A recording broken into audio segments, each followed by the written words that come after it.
چھٹے پارے کے آغاز میں اللہ تعالیٰ فرماتے ہیں کہ اللہ تعالیٰ بری آواز بلند پسند نہیں کرتے مگر وہ جس پر ظلم کیا جائے۔ مظلوم اگر اپنی آہو پکار اپنی فریاد کے لیے اپنی آواز کو بلند کرتا ہے تو وہ کر سکتا ہے، اس کے علاوہ بری آوازوں کو بلند نہ کیا جائے، شور شرابہ نہ کیا جائے۔ فرمایا ہم نے کچھ رسولوں کے قصے آپ پر بیان کر دیے اور کچھ کے ہم نے بیان نہیں کیے۔ قرآن میں تقریباً 24 یا 25 انبیاء کا ذکر آیا ہے، اس کے علاوہ کتنے انبیاء ہیں واللہ عالم، اللہ تعالیٰ نے ان کے بارے میں نہیں بتلایا۔ یہ جو 1,24,000 والی بات ہے کتنے انبیاء تھے، یہ کسی صحیح سند کے ساتھ ثابت نہیں ہے، اتنے تھے یا اسے کم و بیش تھے، اللہ تعالیٰ بہتر جاننے والے۔ عیسیٰ علیہ السلام کے قتل کے بارے میں بیان کیا کہ یہودیوں نے یہ دعویٰ کیا کہ ہم نے عیسیٰ علیہ السلام کو قتل کر دیا۔ اللہ نے کہا وما قتلوہ وما صلبوہ، نہ انہوں نے اس کو قتل کیا نہ سولی چڑھائی ہے، ولیکن شبہ لہم، لیکن ایک تشبیہ بنا دی گئی تھی ان کے لیے، مشابہت ڈال دی گئی تھی، اس کو انہوں نے سولی پہ لٹکا دیا گیا تھا۔ ہوا تو یوں تھا کہ اللہ تعالیٰ نے عیسیٰ علیہ السلام کو بتا دیا تھا کہ ہم آپ کو اٹھانے والے ہیں، ایک آپ کی تشبیہ بنائیں گے، کسی آدمی کو شکل دے دیں گے۔ جو عیسیٰ علیہ السلام کے حواری تھے ان میں سے عیسیٰ علیہ السلام نے پوچھا کہ ابن عباس رضی اللہ عنہ کی روایت ہے کہ کس کو کون چاہتا ہے کہ اس کو جو ہے میری تشبیہ دی جائے، پھر اس کو یہودی لٹکا دیں گے سولی پر۔ تو ایک حواری نے حامی بری، تو اس کو اس کی تشبیہ دی گئی۔ یہودی پکڑنے کے لیے آئے تو اللہ تعالیٰ نے عیسیٰ علیہ السلام کو اٹھا لیا آسمانوں پہ، اور جس کو تشبیہ شکل دی گئی تھی عیسیٰ علیہ السلام کی، اس کو وہ پکڑ کر لے گئے اور جا کے سولی لٹکا دیا۔ بعد میں خود بھی شش و پنج میں پڑ گئے یہودی کہ یہ جس کو ہم نے سولی پہ لٹکایا ہے یہ کیا عیسیٰ علیہ السلام ہی تھے یا کوئی اور تو نہیں تھا؟ یہ بھی ان کے لیے مشابہت ڈال دی گئی تھی۔ آگے اللہ نے خود ہی کہا کہ بل رفعہ اللہ، بلکہ ہم نے عیسیٰ علیہ السلام کو خود ہی اٹھا لیا تھا اور وہ قرب قیامت واپس آئیں گے۔ یہ بھی ایمان ہونا چاہیے ہمارا کہ عیسیٰ علیہ السلام کو اللہ تعالیٰ نے اٹھایا ہے، یہ اللہ تعالیٰ کی نشانیوں میں سے ایک نشانی ہے، اور یہ قیامت سے پہلے واپس آئیں گے۔ اور جو آخری جنگ یہودیوں کے ساتھ ہونی ہے وہ عیسیٰ علیہ السلام نے مل کے لڑنی ہے، اور دجال کو قتل بھی عیسیٰ علیہ السلام نے کرنا ہے اپنا نیزہ مار کے۔ باب لد، یہ اسرائیل فلسطین کے اندر ایک دروازہ ہے، اس طرح ہمارے ہاں لاہوری گیٹ، ملتانی گیٹ، یہ دروازے ہوتے ہیں، اس طرح باب لد دروازہ ہے، اس کے پاس دجال جا رہا ہوگا اور عیسیٰ علیہ السلام نیزہ ماریں گے، اس کو قتل کریں گے۔ عیسیٰ علیہ السلام واپس آئیں گے اور شریعت محمدیہ کو لے کر چلیں گے، عیسائیت کو نہیں، واپس آئیں گے اور یہی شریعت محمدیہ کو لے کر چلیں گے۔ اللہ تعالیٰ نے کہا کہ عیسیٰ علیہ السلام کے بارے میں کہا کہ رسول اللہ و کلماتہ القاها الی مریم و روح منہ، عیسیٰ علیہ السلام اللہ کے رسول تھے، اللہ کا کلمہ تھے جو مریم علیہ السلام کی طرف ڈالا تھا، اور روح منہ اللہ کی طرف سے روح تھی۔ یہاں پر بعض لوگ عقیدہ بناتے ہیں کہ دیکھو روح منہ کہا نا تو اللہ کی روح تھی تو اللہ کا بیٹا ہوا، تو ساری روحیں ہی بھائی اللہ کی ہیں۔ جس طرح دیکھو نا مثال کے طور پہ کوئی بچہ فوت ہوتا ہے تو اس کی تعزیت کے لیے جاتے ہیں تو کیا کہتے ہیں؟ اللہ کی روح تھی اللہ لے گیا، تو ساری روحیں ہی اللہ کی ہیں۔ روح منہ سے بیٹے کی دلیل بنانا یہ ثابت نہیں ہوتا۔ خود عیسیٰ علیہ السلام نے جب بچپن میں گود میں بات کی تھی تو کیا کہا تھا؟ انی عبد اللہ، میں اللہ کا بندہ ہوں۔ تو یہ بہت بڑی دلیل ہے کہ عیسیٰ علیہ السلام کا گود میں بات کرنا۔ جب مریم علیہ السلام اس کو لے کر اپنے قبیلے کی طرف گئی تھی تو انہوں نے آگے سے الزامات لگائے، انہوں نے کہا تھا انی عبد اللہ، میں تو اللہ کا بندہ ہوں۔ تو روح منہ سے بیٹا ثابت نہیں ہوتا۔ عقیدہ تثلیث کا اللہ تعالیٰ نے رد کیا۔ عقیدہ تثلیث کے بارے میں بڑی باتیں عیسائیوں نے کی ہے، 2-3 باتیں بیان کرتا ہوں۔ ایک یہ تھا، وہ کہتے تھے کہ باپ، بیٹا اور روح القدس یہ مل کے اللہ بنتے ہیں۔ تثلیث کا معنی ہوتا ہے 3، وہ کہتے تھے تینوں مل کے ایک اللہ بنتا ہے۔ باپ سے مراد اللہ لیتے تھے اللہ تعالیٰ، بیٹے سے مراد عیسیٰ علیہ السلام، اور روح القدس جبرائیل علیہ السلام، کہتے تھے یہ 3 مل کے ساری سلطنت چلاتے ہیں اور تینوں مل کے ایک اللہ بنتا ہے۔ دوسرا کہتا تھا کہ باپ، بیٹا اور مریم علیہ السلام یہ مل کے اللہ بنتے ہیں۔ تو اللہ نے ان کا رد کیا ہے کہ عقیدہ تثلیث غلط ہے، انتہو، بعض آ جاؤ، اس سے خیر لکم، یہ تمہارے لیے بہتر ہے۔ بعض نے کہا تھا نہیں، ثلث الثلاث، 3 میں سے ایک تیسرا اللہ ہے، اس کا بھی اللہ تعالیٰ نے رد کر دیا کہ یہ بھی غلط ہے۔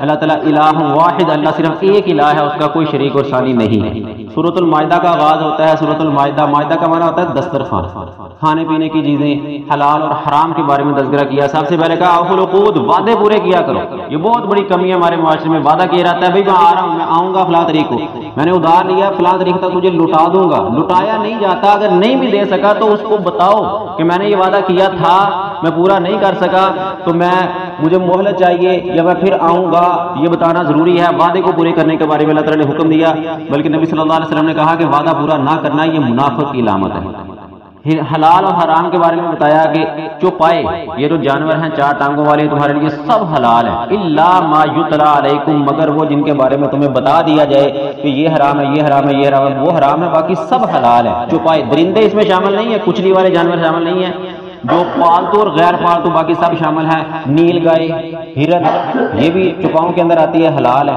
اللہ تعالیٰ نے اس کی حرمت کے بارے میں نہیں بتایا۔ گدھا چوپائے میں آتا ہے لیکن حرام ہے، گھریلو گدھا، زیبرا نہیں، جو جنگلی گدھا جس کو زیبرا کہتے ہیں وہ حلال ہے۔ گھریلو گدھے کے بارے میں بتا دیا کہ یہ حرام ہے تو وہ حرام ہے۔ تو الا ما یتلا، جس کو بتلا دیا جائے کہ یہ حرام ہے وہ حرام ہے۔ یہ قاعدہ ہے حل و حرمت میں کہ جو اللہ تعالیٰ نے بتا دیا کہ حرام ہے وہ حرام ہے، باقی سب حلال ہے۔ اور عبادات میں قاعدہ یہ ہے کہ جو نبی صلی اللہ علیہ وسلم نے کی ہے ہم وہ کریں گے، اپنی طرف سے کوئی شامل نہیں کر سکتے، یہ قاعدہ ہے۔ پھر کہا کہ مردار خون یہ حرام ہے، خنزیر کا گوشت حرام ہے، لیکن 2 خون حلال ہیں، جگر اور تیلی، یہ خون ہی ہوتے ہیں جمے ہوئے لیکن حلال ہیں۔ 2 مردار بھی حلال ہیں، مچھلی اور ٹڈی۔ مچھلی پانی سے نکال لی، اس کو ذبح کرنے کی ضرورت نہیں ہے، ویسے ہی تم اس کو گوشت بنا کے کھا سکتے ہو۔ ٹڈی جو ایک دفعہ آیا بھی تھا، پورا لشکر آتا ہے، سبزہ کھا کے چلا جاتا ہے، اس کو پکڑ کے بنا ذبح کیے اس کو پکا کے کھا سکتے ہو۔ یہ 2 مردار ہیں، 2 خون، جگر اور تیلی حلال ہیں، باقی سب مردار اور خون حرام ہے۔ اس کے بعد کہا خنزیر کا گوشت حرام ہے، جس کو پنجابی میں بارلا کہتے ہیں، ہمارے ہاں تو بہت کم ہوتے ہیں، بارڈر کے علاقوں میں پائے جاتے ہیں، وہ خنزیر کا گوشت حرام ہے۔ وما احل لغیر اللہ، یہ پہلے بھی آیا تھا، جو غیر اللہ کے نام کا دیا جائے وہ بھی حرام ہے۔ 11ویں کا ختم پیر عبد القادر جیلانی کے نام کا چڑھایا جاتا ہے وہ حرام ہے۔ دربار پہ ذبح کیا بکرا، بریانی کی دیگ، وہ حرام ہے۔ اللہ تعالیٰ کہہ رہے ہیں وہ جانور جو چوٹ لگ کے مر جائے، کوئی چوٹ لگی، کسی نے پتھر مارا، کوئی چیز ماری، وہ مر گیا، ذبح نہ کیا جا سکا، وہ حرام ہے۔ اوپر سے گر کے مرنے والا، چھت سے گرا مر گیا، ذبح نہ کر سکے، حرام ہے۔ چوٹ لگ کے مرنے میں یہ بھی شامل ہے، جیسے آج کل شکار کیا جاتا ہے، ایئر گن سے شکار کیا جاتا ہے، وہ شرع جب لگتا ہے تو اگر وہ پرندے کو پھاڑ دے، خون نکل آئے تو پھر وہ حلال ہے۔ اگر وہ لگا خون نہیں نکلا، دباؤ کی وجہ سے پرندہ مر گیا تو وہ حلال نہیں ہوگا، وہ حرام ہوگا۔ یہ بھی چوٹ لگ کے مرنے کے اندر شامل ہوگا۔ سینگ لگ کے مرنے والا جانور بھی حرام ہے، جس کو درندہ کھا جائے، الا ما ذکیتم، مگر اگر تم ذبح کر لو۔ درندہ آیا، چیر پھاڑ کر رہا تھا جانور کی، وہ بھی سانسیں چل رہی تھی، آپ گئے، آپ نے ذبح کر لیا تو وہ حلال ہوگا، کھانے کے قابل ہے تو کھا لو۔ لیکن اگر درندے نے چیر پھاڑ کر دیا اور وہ مر گیا، تم ذبح نہ کر سکے تو وہ بھی حرام ہے۔ آگے فرمایا وما ذبح علی النصب، جو آستانوں پہ، درباروں پہ ذبح کیا جائے وہ بھی حرام ہے۔ اگرچہ دربار پہ ذبح کرنے والا یہ بھی کہے کہ میں اللہ کے نام کا بسم اللہ اللہ اکبر پڑھ کے ذبح کر رہا ہوں، لیکن ذبح دربار پہ کر رہا ہے، ذبح آستانے پہ کر رہا ہے، تو اللہ تعالیٰ کہتے ہیں وہ بھی حرام ہے۔ بے شک اللہ کے نام کا ذبح کر رہا ہے وہ بھی حرام ہے۔ پھر کہا کہ اگر تم مجبور ہو جاؤ، مرنے والے ہو گئے ہو، مر رہے ہو، تو بھوک لگی ہوئی ہے تو اپنی جان بچانے کے لیے کھا سکتے ہو۔ جان بچانے کے لیے حرام بھی تھوڑا سا کھایا جا سکتا ہے، لیکن شرط یہ ہے، اللہ نے کہا کہ گناہ کی طرف مائل ہونے والے نہ ہو، صرف جان بچانے کے لیے کھا سکتے ہو۔ کہا تعاونوا علی البر والتقوی، تقوی اور نیکی کے کاموں میں تعاون کرو، ولا تعاونوا علی الاثم والعدوان، گناہ اور زیادتی کے کاموں میں دوسرے کا تعاون نہ کرو۔ فرمایا کفر اور شرک، یہ 2 اگر تم نے کیے ایمان لانے کے بعد، حبط عملہ، اس بندے کے اللہ تعالیٰ سارے اعمال برباد کر دیں گے۔ شرک کے بارے میں کہا جس نے اللہ کے ساتھ شرک کیا، اللہ نے اس پر جنت کو حرام کر دیا، وہ جنت میں کبھی نہیں جا سکے گا۔ 2 آدم علیہ السلام کے بیٹے، ان کا واقعہ بیان کیا جنہوں نے قتل کیا تھا، جو ہمارے معاشرے میں حبیل اور قبیل کے نام سے ان کو پکارا جاتا ہے، لیکن وہ حبیل قبیل کا نام کسی حدیث سے ثابت نہیں ہے۔ 2 بیٹے تھے تو ایک نے قربانی دی، اس کی قربانی قبول ہو گئی، اور ایک کی قربانی قبول نہ ہوئی۔ قربانی کی قبولیت کی علامت یہ ہوا کرتی تھی، قربانی کر کے ایک جگہ پہ رکھ دی جاتی تھی تو آسمان سے آگ آتی تھی، وہ قربانی کو اٹھا کے لے جاتی تھی، کھا جاتی تھی، تو یہ قربانی کی قبولیت کی پہچان ہوتی تھی۔ تو ایک بیٹے کی قربانی قبول ہوگی، دوسری قبول نہ ہوئی، تو اس نے حسد کی بنیاد پہ کہا کہ میں تجھے قتل کروں گا۔ ہمارے معاشرے میں قصے چلتے ہیں، پتہ نہیں اس وجہ سے قتل کیا تھا، اس وجہ سے قتل کیا تھا، کہیں شریعت میں یہ قصے موجود نہیں ہیں۔ قرآن میں یہی لکھا ہوا ہے کہ 2 بیٹوں نے قربانیاں کی تھی اللہ کے راستے میں، ایک کی قربانی قبول ہو گئی، ایک کی قبول نہ ہوئی۔ جس کی قبول نہیں ہوئی اس نے کہا کہ میں تجھے قتل کروں گا، اس کو کہتے ہیں حسد۔ اچھا، حسد اور رشک میں فرق ہے، دونوں میں رشک جائز ہے، حسد جائز نہیں ہے۔ رشک کہتے ہیں کسی کے پاس کوئی نعمت دیکھنا اور خواہش کرنا کہ یا اللہ یہ میرے پاس بھی ہونی چاہیے، یہ رشک ہے، تو یہ کر سکتے ہیں، اس میں کوئی حرج نہیں ہے۔ حسد کہتے ہیں کہ کسی کے پاس کوئی اللہ کی نعمت دیکھی تو کہنا کہ ہائے یہ اس کے پاس کیوں ہے، اس کے پاس نہیں ہونی چاہیے، میرے پاس ہونی چاہیے، یہ ہے حسد، یہ جائز نہیں ہے۔ یہی حسد کیا تھا آدم علیہ السلام کے اس بیٹے نے جس کی قربانی قبول نہیں ہوئی تھی، اس نے کہا تھا اس کی میری قبول نہیں ہوئی، اس کی کیوں ہوئی، اس کی بھی نہیں ہونی چاہیے. تو یہ حسد تھا. حسد کی بنیاد پہ پہلا قتل ہوا تھا, بڑا لمبا واقعہ. بہرحال اس نے اس کا قتل کر دیا. تو پھر اللہ تعالیٰ نے ڈاکو کی سزا بیان کی کہ جو معاشرے میں فساد پھیلاتے ہیں اور بغاوت کرتے ہیں, اسلامی حکومت کے خلاف بغاوت کرتے ہیں اور زمین میں فساد کرتے ہیں, ڈاکے ڈالتے ہیں, ان کو کہا قتلوا وصلبوا, بری طرح قتل کرو, بری طرح سولی چڑھا دو, ان کے ہاتھ اور پاؤں مخالف سمت سے کاٹ دو. مخالف سمت سے کاٹنے کا مطلب ہوتا ہے دایاں ہاتھ اور بائیں ٹانگ, یا پھر اگر بایاں بازو اور دائیں ٹانگ, یہ ہوتا ہے مخالف سمت سے کاٹنا. جس طرح انہوں نے فساد پھیلایا زمین میں, اسی طرح کرو جس طرح اللہ کے نبی صلی اللہ علیہ وسلم کے چرواہے کو انہوں نے قتل کیا تھا, ہاتھ پاؤں کاٹ کے آخر میں سلائیاں پھیری تھی, صحیح بخاری کی حدیث ہے. تو نبی صلی اللہ علیہ وسلم نے بھی ان کو پکڑ کے جتنے لوگ ایک چرواہے کو قتل کرنے میں شامل تھے سب کے نبی صلی اللہ علیہ وسلم مخالف سمت سے ہاتھ پاؤں کاٹ کے آنکھوں میں سلائیاں پھیر کے گرم ریتلی زمین میں پھینک دیا تھا. جس طرح ان لوگوں نے چرواہے کا قتل کیا, اسی طرح نبی صلی اللہ علیہ وسلم نے سارے ان لوگوں کا قتل کروا دیا تھا. تو یہ طریقہ ہے. چور کی سزا بیان کی کہ چوری کرنے والا چور مرد ہو یا عورت, دونوں میں سے اس کا ہاتھ کاٹ دیا جائے گا. یہ سزا ہے, بدلہ ہے اس کا ہاتھ. لیکن اس میں یہ یاد رکھنا چاہیے کہ ربع دینار, یہ حدیث ہے نبی صلی اللہ علیہ وسلم کی کہ اگر ربع دینار کی ملکیت چوری کی جائے تب ہاتھ کٹے گا. ربع دینار, دینار کی قیمت, دینار سونے کا ہوتا ہے, درہم چاندی کا ہوتا ہے, دینار سونے کا ہوتا ہے. تو دینار کی قیمت, اس کا ربع حصہ, اس کی مالیت بدلتی رہتی ہے معاشرے میں سونے کی قیمت کے ساتھ, وہ پتہ کر لیا جائے کتنی قیمت ہے. اگر ربع دینار کی ملکیت چوری کرے گا تو پھر ہاتھ کٹے گا. اگر اس سے کم چوری کی ہے تو پھر 10 لتر لگیں گے, 10 ڈنڈے لگیں گے اس کو, وہ سزا ملے گی, ورنہ ہاتھ اس کا نہیں کاٹا جائے گا. کہا کہ قصاص لو, جان کے بدلے جان, آنکھ کے بدلے آنکھ, کان کے بدلے کان, ناک کے بدلے ناک, زخم کے بدلے زخم. اگر کوئی کسی کی آنکھ پھوڑ دیتا ہے تو بدلے میں آنکھ پھوڑی جائے گی, کان کاٹ دیتا ہے تو کان کاٹا جائے گا, ناک کاٹتا تو جو جس طرح زخم لگاتا ہے اس کے بدلے میں اسی طرح اس کو زخم لگایا جائے گا. آج لوگ پوچھتے ہیں پاکستان میں امن کیوں نہیں ہے, پاکستان کی معیشت کیوں کمزور ہے. یہ کلیہ بھائیوں یاد رکھنا, عدل اور انصاف نافذ کر دو ملک میں, شرعی قوانین نافذ کر دو ملک میں, بدلہ نافذ لینا یعنی قصاص کے بدلے قصاص نافذ کر دو, امن آ جائے گا, فسادات ختم ہو جائیں گے ملک میں.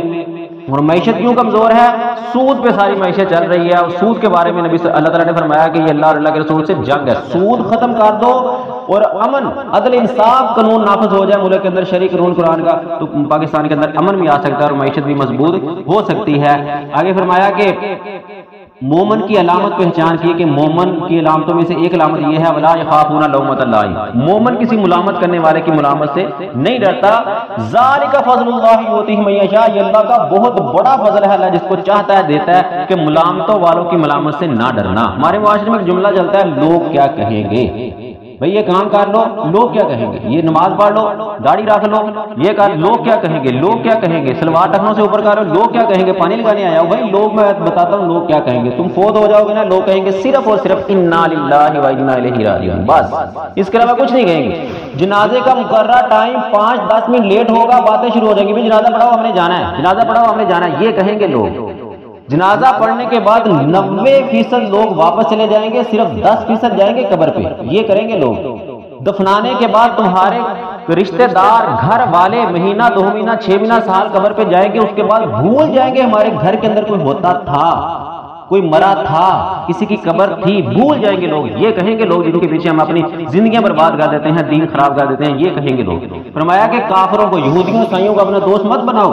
کیوں؟